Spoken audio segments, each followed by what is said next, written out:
gidiyorsun? Evet. Köye mi gidiyorsun? Yani köye.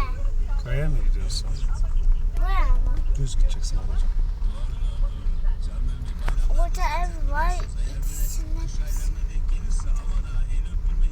Şuraya mı şuraya? Düz karşıya. Baba. Anneme sürpriz olsun. Önüne bak şoför.